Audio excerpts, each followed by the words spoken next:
So, now I have confessed that he is thine, and I myself am mortgaged to thy will.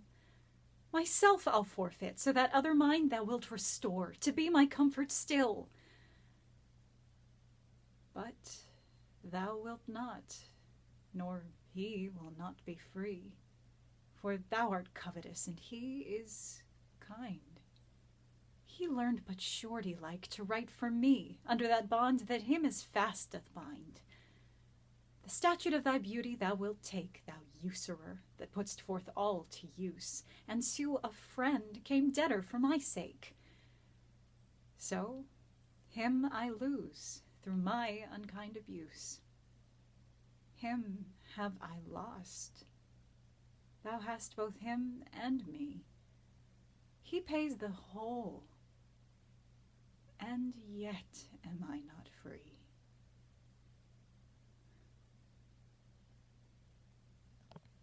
So this sonnet is a direct continuation of Sonnet 133 that we looked at yesterday, but both of them also seem to correspond to Sonnets 40 through 42 that Shakespeare wrote to the fair youth. They're all dealing with the same thing, and that is that Shakespeare has just found out that the dark lady seduced the fair youth, and they've been sleeping with each other behind his back. So he's using lots of legal and monetary jargon in this sonnet. He's saying, I confess he's yours now, you won him fair and square. Well, maybe not fair and square, but you won him, he's yours. And I myself am mortgaged to thy will. Will didn't just mean wish or desire, but it also could more specifically mean sexual desire. So he's saying, and I am also bound to your sexual whims. I am also tied to you in that way. But I will forfeit myself. I will sacrifice myself if you will set my friend free, because he's my soulmate. He's my everything. He's my comfort. But you won't do that, will you? Or if you do set him free, he won't want to be set free because you are covetous and he is kind. Now, kind had a slightly different meaning back then. It meant natural or typical or appropriate. So he's saying, you are covetous. You want every man that you can get your hands on. And he is just a typical red-blooded man, and you're a beautiful woman. So it makes sense that he would fall for you. It's only natural. He learned but surety-like to write for me under that bond that him as fast doth bind. We learn from these two lines and the following quatrain more about what exactly happened, what went down. It would appear that Shakespeare lied to the dark lady or deceived her in some way because of this line. So him I lose through my unkind abuse. To abuse someone back then actually just meant to lie to them. So it seems that Shakespeare lied to the dark lady. She found out about it and got mad. And so the fair youth went to speak to the dark lady on Shakespeare's behalf. But in a kind of Twelfth Night switcheroo, instead of forgiving Shakespeare and taking him back, the dark lady decided to seduce the fair youth instead. And Shakespeare's using a lot of language here that reminds me a lot of the plot of Merchant of Venice, actually, because he's calling her a usurer. Remember that usury was lending money and charging interest. It was considered immoral, but it was also one of the only professions available to Jewish people back then. And also remember a few days ago we talked about how the dark lady might have been of Jewish heritage, so this might have been an anti-Semitic slur as well.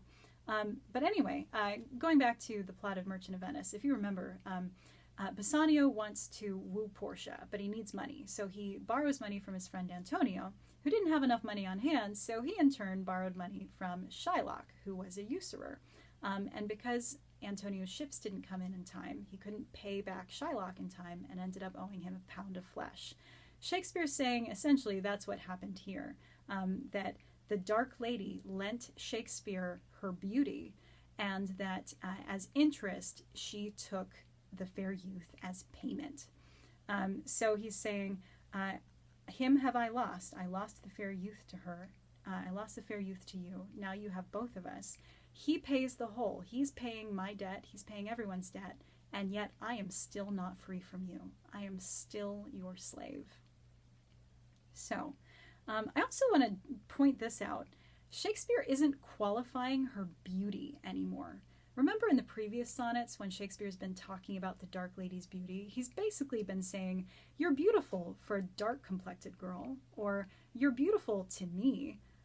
Here, he's just calling her beautiful.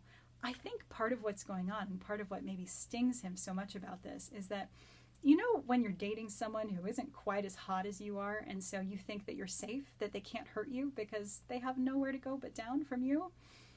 I think that that's kind of what's going on with Shakespeare. He never really thought that she was crazy beautiful, and yet she went behind his back and seduced his soulmate, the fair youth, who Shakespeare literally thinks is the most beautiful human being who has ever or will ever live.